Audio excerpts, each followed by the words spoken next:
Tiến sĩ Emoto thực hiện một cuộc thí nghiệm thú vị khác. Ông cho cơm vào 3 hũ thủy tinh và đổ nước vào.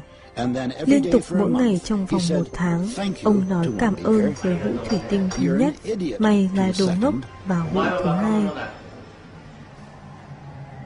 Và hũ thứ 3, ông hoàn toàn không làm gì cả.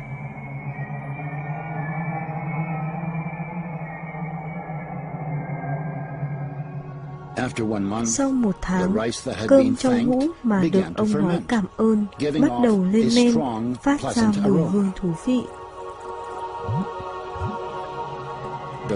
Cơm trong hũ thứ 2 chuyển sang đen.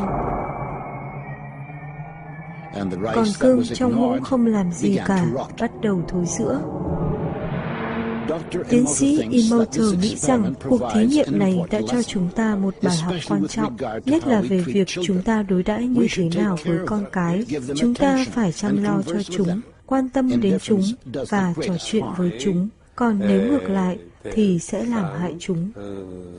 Dreamy story, but almost.